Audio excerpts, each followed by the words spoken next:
मनुष्य के बारे में कहा जाता है कि यदि वह गिरना चाहे तो असुरों से भी नीचे जा सकता है, और यदि वह उठना चाहे तो देवताओं से भी ऊंचा उठ सकता है।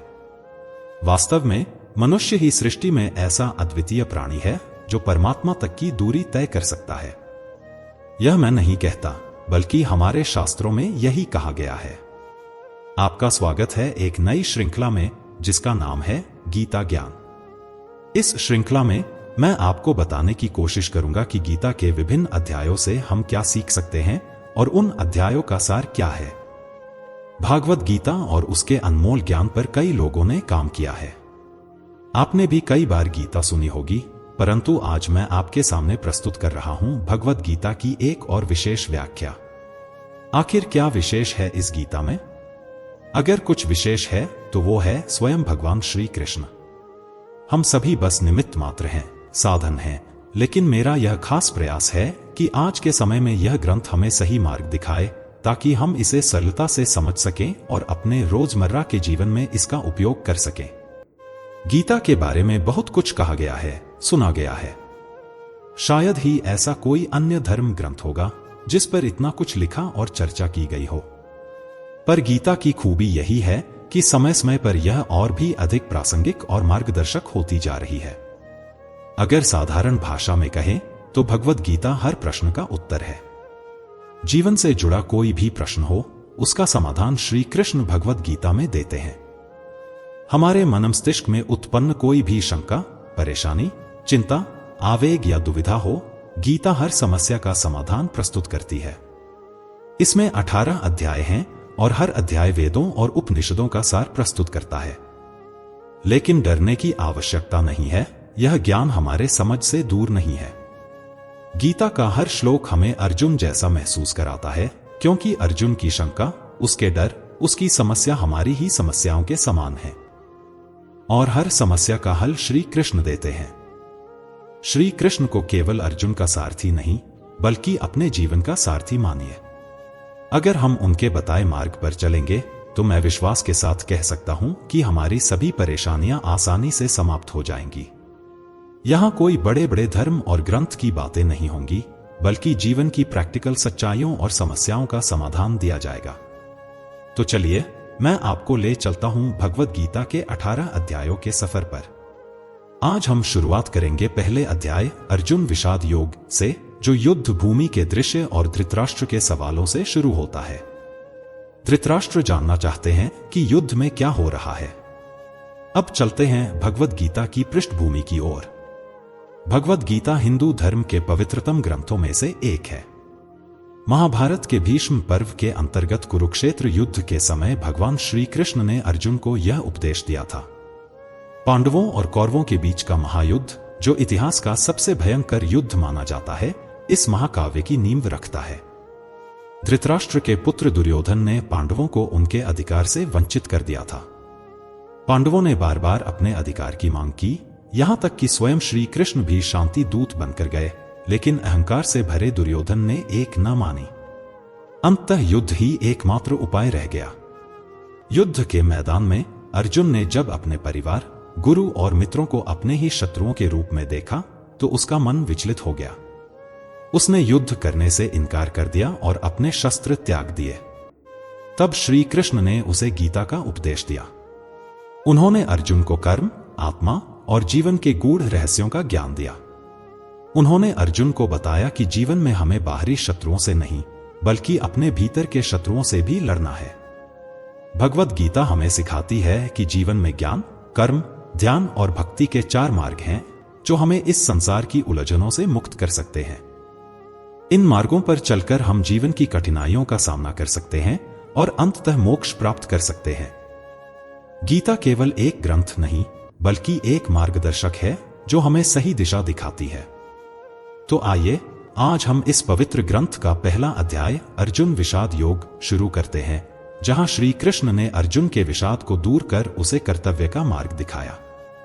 यही ज्ञान आज भी हमें हमारे जीवन की समस्याओं से मुक्त करता है। श्री कृष्ण की गीता की शिक्षा हमें यह सिखाती है कि जीवन में जो भी मुश्किलें आएं, अगर हम सही मार्ग पर चलें और कर्म करते रहें तो हर समस्या का हल संभव है। अब इस अद्भुत यात्रा का आरंभ करते हैं। पहला अध्याय महाभारत के युद्ध का प्रारंभिक चरण दिखाता है, जहां अर्जुन की मानसिक स्थिति को उकेरा गया है। युद्ध भूमि में दोनों सेनाएं आमने सामने खड़ी होती हैं और पांडवों तथा कौरवों के योद्धा अपनी अपनी ताकत का प्रदर्शन करते हैं। इस स्थिति में दुर्योधन गुरु द्रोणाचार्य से बात करता है और पांडव सेना का आकलन करता है। दोनों सेनाओं की शक्ति का वर्णन करते हुए दुर्योधन ने अपनी सेना के प्रमुख योद्धाओं का भी नाम लिया, जो उनके लिए मर मिटने को तैयार थे। इनमें कर्ण, अश्वत्थामा, भीष्म पितामह, द्रोणाचार्य और कई अन्य प्रमुख योद्धा शामिल थे। युद्ध आरंभ होने से पहले अर्जुन ने श्री कृष्ण से अनुरोध किया, हे केशव, मेरे रथ को दोनों सेनाओं के बीच ले चलो ताकि मैं उन सभी योद्धाओं को देख सकूं जिनके साथ मुझे युद्ध करना है। अर्जुन ने अपने सामने अपने ही संबंधियों, गुरुजनों और प्रियजनों को खड़ा देखा और यह दृश्य देखकर वह मानसिक रूप से विह्वल हो गए। उनके मन में मोह उत्पन्न हुआ और वे युद्ध लड़ने से इनकार करने लगे। अर्जुन की हताशा और द्वंद्व को समझते हुए श्री कृष्ण ने उन्हें गीता का उपदेश देने की तैयारी की। धृतराष्ट्र का सवाल और संजय का जवाब। धृतराष्ट्र, जो अंधे थे, युद्ध का आंखों देखा हाल जानने के लिए संजय से पूछते हैं, हे संजय, जब मेरे और पांडु के पुत्र कुरुक्षेत्र में एकत्रित हुए तो उन्होंने क्या किया? संजय, जिन्हें दिव्य दृष्टि प्राप्त थी, युद्ध के मैदान का हर दृश्य देख सकते थे और उन्होंने धृतराष्ट्र को बताया, हे महाराज, जब दुर्योधन ने पांडव सेना को देखा तो वह आचार्य द्रोण के पास गया और उन्हें पांडवों की विशाल सेना के बारे में बताया। दुर्योधन ने पांडवों की सेना को देखकर कहा, आचार्य, पांडव सेना में अर्जुन, भीम, धृष्टद्युम्न, अभिमन्यु, द्रौपदी के पुत्र और काशी के राजा जैसे वीर योद्धा हैं। ये सभी महायोद्धा हैं और युद्ध विद्या में निपुण हैं। दुर्योधन का विश्वास और भीष्म पितामह का शंखनाद। दुर्योधन ने अपनी सेना को संगठित किया और सभी मोर्चों पर डटे रहने का आदेश दिया। भीष्म पितामह ने उसे आश्वस्त करने के लिए अपना शंख जोर से बजाया, जिससे युद्ध का शंखनाद हो गया। पांडवों की ओर से श्री कृष्ण ने पंचजन्य शंख और अर्जुन ने देवदत्त शंख बजाया, जिससे युद्ध की शुरुआत का संकेत मिला। दोनों सेनाओं के शंखों की ध्वनि ने युद्ध का माहौल बना दिया और कौरवों की सेना में भय व्याप्त हो गया। अर्जुन का मोह और श्री कृष्ण का मार्गदर्शन। जब अर्जुन ने दोनों सेनाओं के बीच अपने प्रियजनों को देखा तो वह दुखी और व्याकुल हो गया। उन्होंने श्री कृष्ण से कहा, हे केशव, मैं अपने गुरुजनों, बंधुओं और सगे संबंधियों के साथ युद्ध कैसे कर सकता हूं? मेरे हृदय में मोह उत्पन्न हो गया है और मैं इस युद्ध में भाग नहीं लेना चाहता। अर्जुन के इस भाव को देखकर श्री कृष्ण ने उसे धैर्य दिलाया और कहा, हे अर्जुन, यह समय मोह और हताशा का नहीं है। तुम्हें अपने धर्म का पालन करना चाहिए और यह युद्ध धर्म युद्ध है। धृतराष्ट्र की चिंता और अर्जुन का धर्म संकट।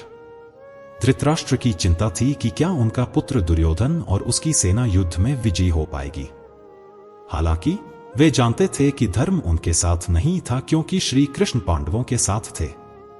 यह स्थिति धृतराष्ट्र के पुत्र मोह को दर्शाती है, जिसमें उन्होंने शांति के बजाय युद्ध को चुना।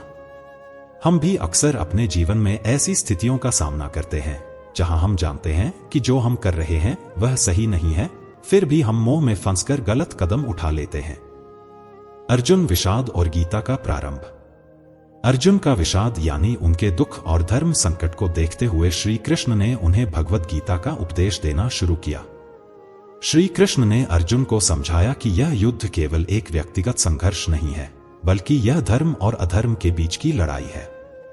अर्जुन को अपने मोह से बाहर आकर कर्तव्य पथ पर चलने की प्रेरणा दी। उन्होंने कहा, हे अर्जुन, यह शरीर नश्वर है, आत्मा अमर है।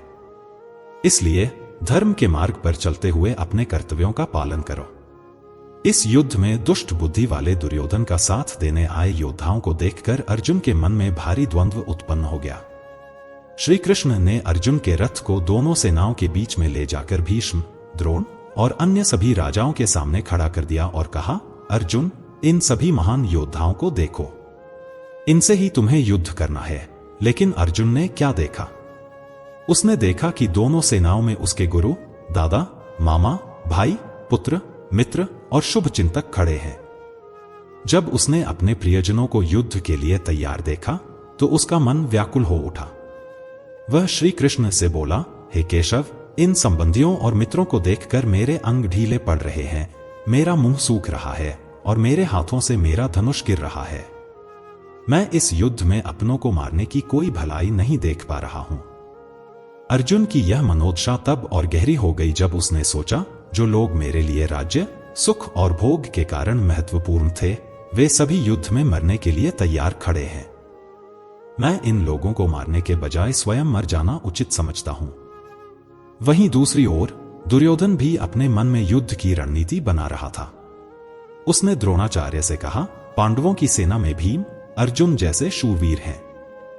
उनके साथ विराट, द्रुपद, काशीराज और द्रौपदी के 5 पुत्र जैसे महारथी भी हैं। उसने आगे कहा, समस्या चाहे कितनी भी बड़ी क्यों न हो, उसके बारे में पूरी जानकारी होनी चाहिए। हमें शत्रु की सेना के हर पहलू को समझना चाहिए, जैसे मैं कर रहा हूं।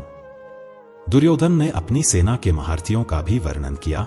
हमारे पास भीष्म, कर्ण, कृपाचार्य, अश्वत्थामा, विकर्ण जैसे महान योद्धा हैं। हम भी युद्ध में कोई कसर नहीं छोड़ेंगे। हमें अपनी सेना की ताकत को समझना होगा ताकि हम अपने शत्रुओं पर विजय पा सकें। दोस्तों, इस युद्ध से हमें सीखने को मिलता है कि किसी भी समस्या का सामना करते समय हमें न केवल अपनी कमजोरियों को समझना चाहिए, बल्कि अपनी ताकतों को भी पहचानना चाहिए। जब हम अपने शत्रु या चुनौती को पूरी तरह समझ लेते हैं, तभी हम उस पर विजय पा सकते हैं। जैसे दुर्योधन ने अपनी सेना और पांडवों की सेना का गहन विश्लेषण किया, वैसे ही हमें भी अपनी समस्याओं और अपने संसाधनों का विश्लेषण करना चाहिए। दुर्योधन का आत्मविश्वास इस बात में था कि उसकी सेना के योद्धा जीवन त्यागने तक युद्ध के लिए तैयार थे। लेकिन याद रखें, चाहे युद्ध हो या जीवन की कोई चुनौती, अगर आप उसे पूरी तरह समझ लेते हैं तो आपको कोई सरप्राइज नहीं मिलेगा। और जब सरप्राइज नहीं होगा तो जीत आपकी होगी। आप जब अपने जीवन की चुनौती से लड़ते हैं तो आपके साथ कौन होता है?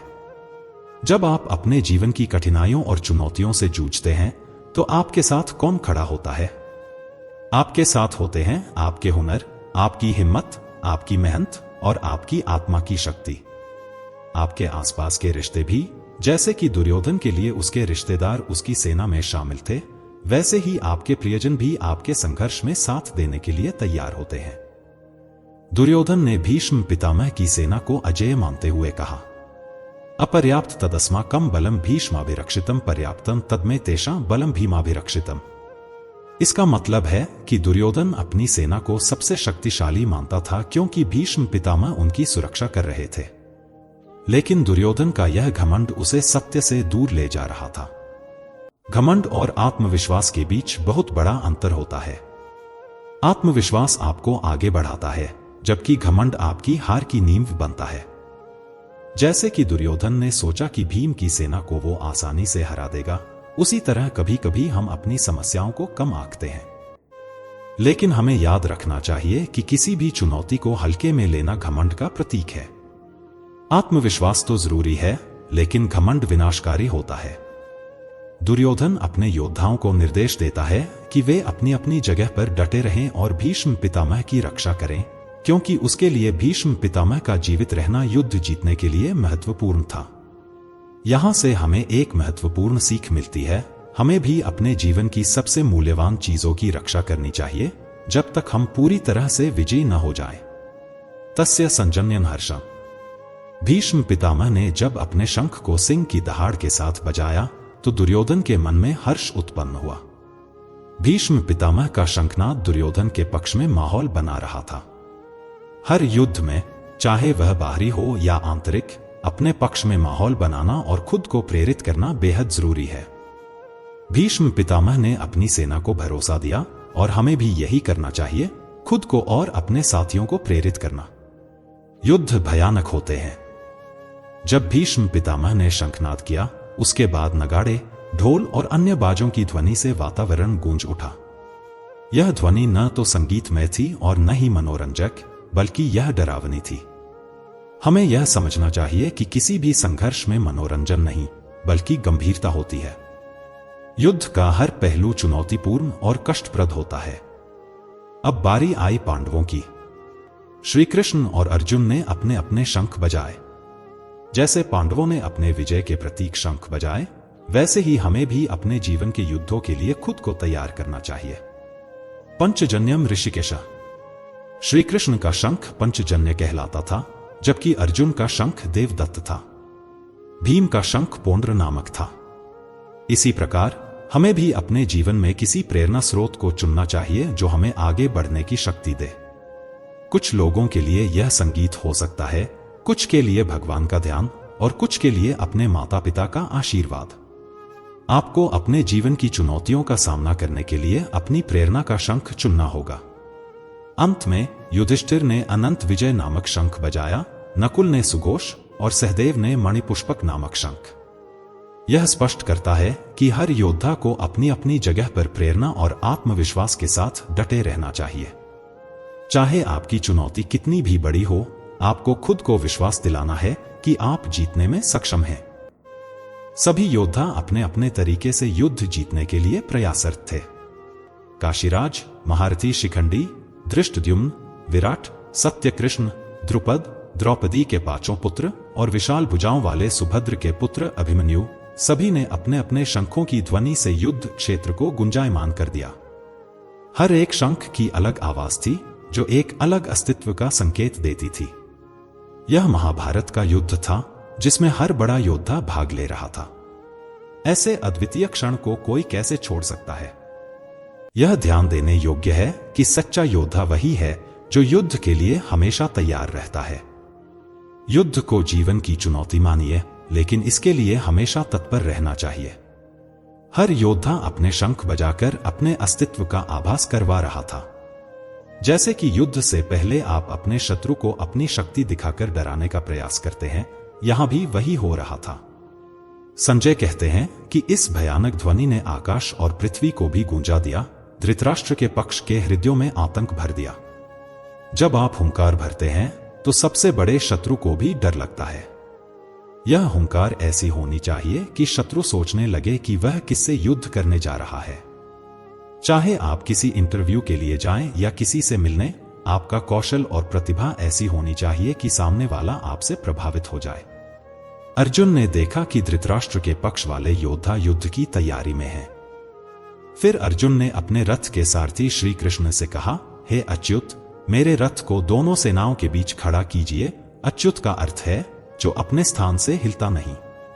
अर्जुन ने श्री कृष्ण को इसलिए चुना था क्योंकि वह जानता था कि जब साक्षात भगवान उसके साथ हैं तो धर्म उसके साथ है। जिसके साथ धर्म होता है वह कभी हार नहीं सकता। अर्जुन ने कहा, मैं इन विपक्षी योद्धाओं को अच्छे से देखना चाहता हूं ताकि मुझे पता चले कि इस युद्ध में मुझे किससे लड़ना है। इस संदर्भ में यह महत्वपूर्ण है कि हम अपनी समस्याओं के बीच खड़े होकर उन्हें भली भांति देखें और समझें, तभी हम सही निर्णय ले पाएंगे। अर्जुन ने कहा, युद्ध के इस क्षेत्र में उपस्थित दुर्योधन और उसके साथियों को देखना आवश्यक है, क्योंकि दुर्योधन के अहंकार के कारण ही यह युद्ध हुआ था। अर्जुन ने निर्णय लिया कि वह युद्ध स्थल के बीच में खड़े होकर सभी को देखेगा।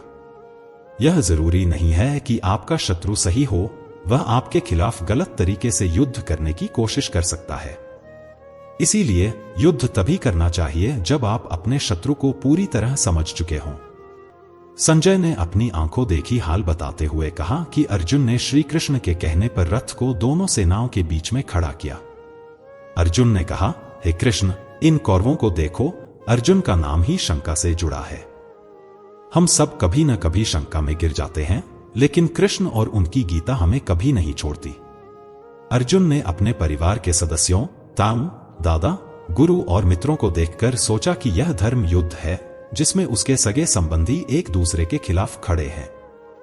अब उसे यह तय करना था कि वह किसका साथ देगा, दुर्योधन का या अर्जुन का। अर्जुन ने इस युद्ध में अपने संबंधियों को देखते हुए कहा, क्या मैं इनसे युद्ध कर सकता हूं? क्या ये मेरे शत्रु हैं? इस प्रकार अर्जुन का यह संघर्ष हमें यह सिखाता है कि किसी भी संघर्ष में पहले अपने विरोधियों को समझना और उनकी शक्तियों का मूल्यांकन करना आवश्यक है। यही सच्चे युद्ध की शुरुआत है। तब तक इस रथ को यहीं खड़ा रखिए। दोस्तों, हमें भी इसी प्रकार अपनी समस्याओं के बीच में खड़ा रहना चाहिए। हमें उन्हें भली भांति देखना और परखना चाहिए, तभी हम सही निर्णय ले सकेंगे। युद्ध भूमि पर उपस्थित योद्धाओं को देखे बिना निर्णय लेना कठिन है। अर्जुन ने दुर्योधन की दुष्ट बुद्धि के कारण होने वाले इस युद्ध को समझा। दुर्योधन के समर्थन में आए सभी राजा युद्ध के मैदान में उपस्थित थे। यह आवश्यक नहीं है कि आपका शत्रु हमेशा सही हो। वह आपको गलत तरीकों से उलझाने का प्रयास कर सकता है, जैसा महाभारत में देखा गया। युद्ध केवल तभी करना चाहिए जब आप अपने शत्रु को अच्छे से समझ चुके हों। इसलिए अर्जुन ने श्री कृष्ण से अनुरोध किया कि वह दोनों सेनाओं के बीच में रथ को ले जाएं। संजय ने कहा, जैसे ही ऋषिकेश ने गुड़ाकेश को मध्य में स्थापित किया, भीष्म और द्रोणाचार्य के सामने सभी राजाओं को एकत्रित किया। अर्जुन ने कहा, हे पार्थ, युद्ध के लिए खड़े कौरवों को देखो। अर्जुन का नाम ही उस व्यक्ति का है जो शंका में डूबा हुआ है।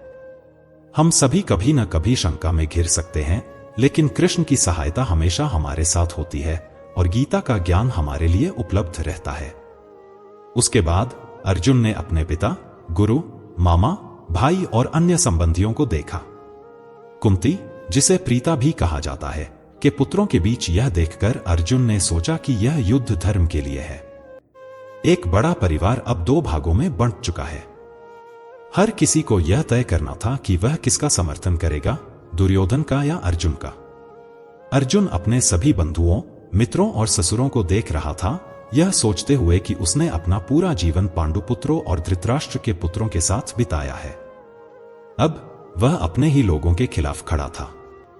इस युद्ध में सभी संबंधी एक ही परिवार के सदस्य थे, लेकिन अब स्थिति ऐसी हो गई थी कि उनमें से एक पक्ष शत्रु बन गया था।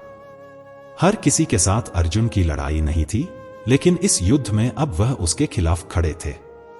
यह सभी के लिए एक कठिन परिस्थिति थी, क्योंकि परिवार की भलाई और धर्म की रक्षा के लिए युद्ध करना आवश्यक था।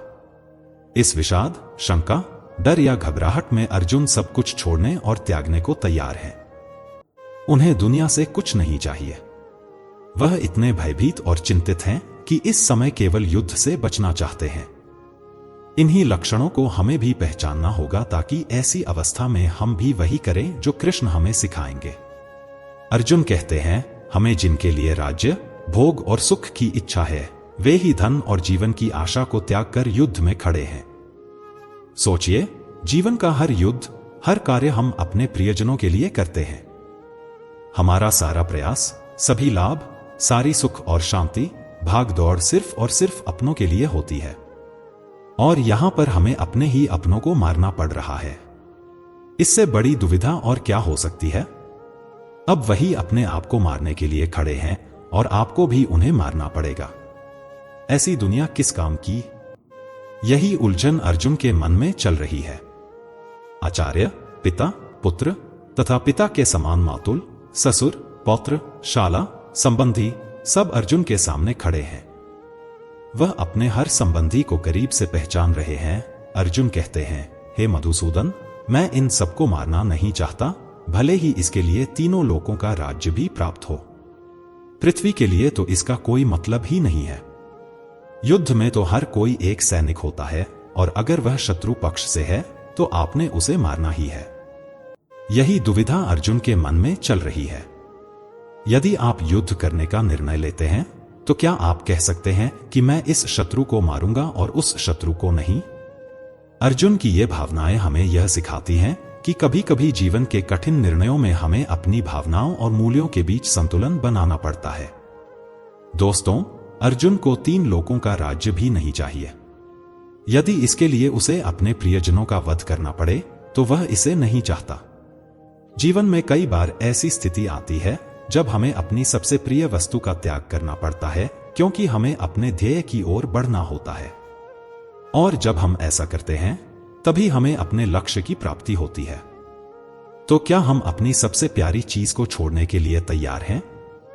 अर्जुन आगे कहते हैं, हे जनार्दन, धृतराष्ट्र के पुत्रों को मारकर हमें क्या सुख मिलेगा? इन आत्ताइयों को समाप्त करके हमें तो केवल पाप का एहसास होगा। भले ही शत्रु पक्ष में आत्ताई और बुरे लोग हों, लेकिन अपने ही अपनों को मारकर उन्हें दुख में डालकर केवल पाप ही प्राप्त होगा, पुण्य तो नहीं। यह गुरु पुत्रों की लालच का परिणाम था, जिसके चलते भाई भाई आमने सामने आ गए। लालच से कभी किसी का भला नहीं होता। महाभारत में भी यही देखा गया, एक पक्ष को जीतने के लिए दूसरे पक्ष को मारना पड़ा। क्या अपने परिवार को समाप्त कर सुख की प्राप्ति होगी? अर्जुन यह प्रश्न उठाते हैं। इसी कारण महाभारत को धर्म युद्ध कहा जाता है। जब ऐसा धर्म संकट उत्पन्न होता है तो हमें क्या करना चाहिए?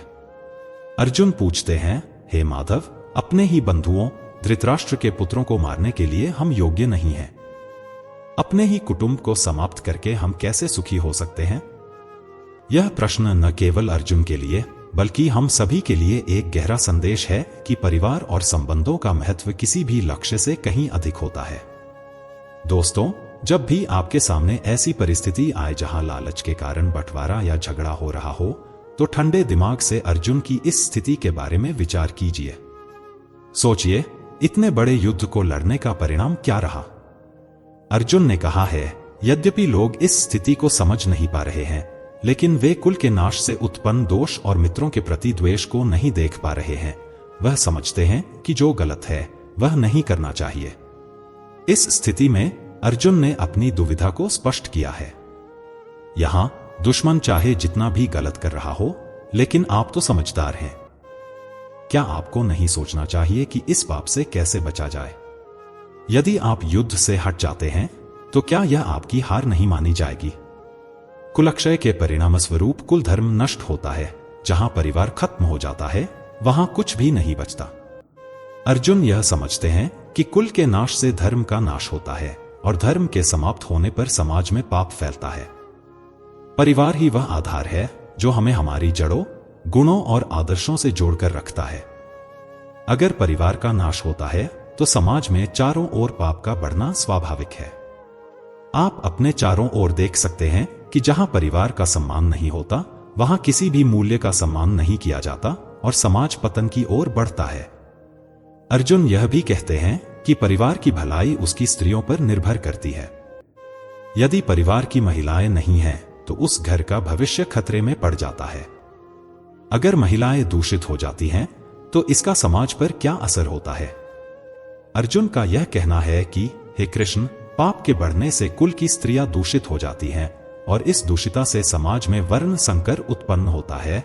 यह वर्ण संकर तब उत्पन्न होता है जब समाज की मर्यादाओं को नजरअंदाज करते हुए गलत संबंध बनते हैं। जब ऐसी संतानें उत्पन्न होती हैं तो वह सब कुछ नष्ट कर देती हैं।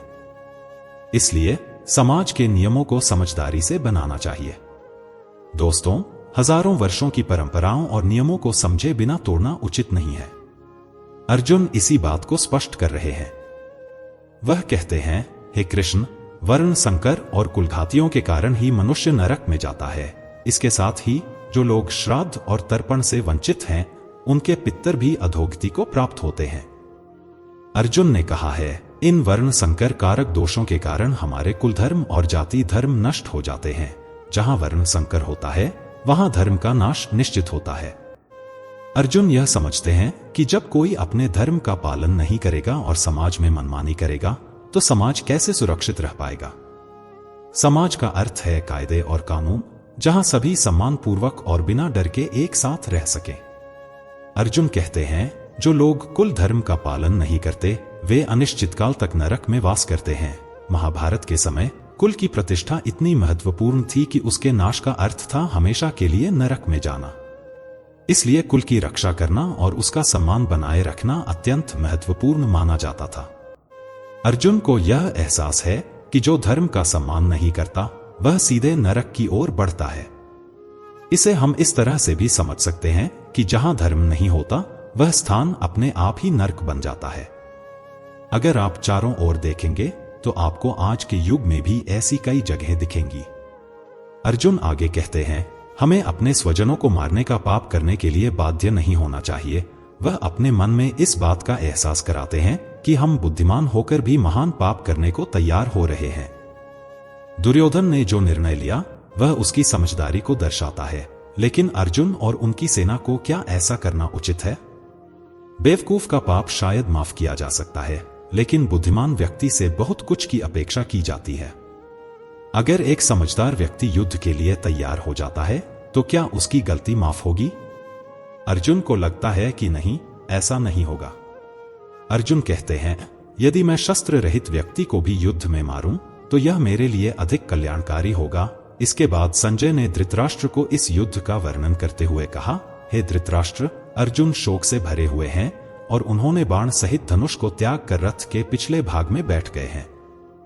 दोस्तों, यह था भगवद गीता का पहला अध्याय, अर्जुन का विषाद योग। इसमें अर्जुन की पीड़ा, शंका और मन में उठ रहे प्रश्न साफ तौर पर प्रकट होते हैं। अगले अध्याय में श्री कृष्ण अर्जुन के दुखों, शंकाओं और परेशानियों का समाधान करेंगे। तो दोस्तों, यह था भगवद गीता का पहला अध्याय, अर्जुन का विषाद योग। इस अध्याय में हमने अर्जुन की पीड़ा, उसकी शंकाएं और मन में उठते प्रश्नों को गहराई से समझा। अगले अध्याय में भगवान श्री कृष्ण अर्जुन के दुखों और चिंताओं का समाधान करेंगे और इस यात्रा के माध्यम से हम जीवन के गूढ़ रहस्यों को समझने में और भी सक्षम होंगे। आपसे निवेदन है कि इस गीता ज्ञान को अपने परिजनों और मित्रों के साथ साझा करें। जब हम इस ज्ञान को बांटते हैं, तो हम न केवल अपने जीवन को संवारते हैं, बल्कि दूसरों के जीवन में भी सकारात्मक परिवर्तन लाने का प्रयास करते हैं। अगर आपको हमारा यह प्रयास पसंद आया हो, तो कृपया हमारे चैनल को सब्सक्राइब करें, वीडियो को लाइक करें और बेल आइकन दबाना न भूलें, ताकि आप हमारे आने वाले अध्यायों की अपडेट्स से हमेशा जुड़े रहें। आगे की चर्चा दूसरे अध्याय में होगी, जहां हम और भी गहराई में जाएंगे। तब तक के लिए आपसे विदा लेते हैं। याद रखें, ज्ञान की राह पर चलना कभी समाप्त नहीं होता। धन्यवाद। जय श्री कृष्ण। राधे राधे।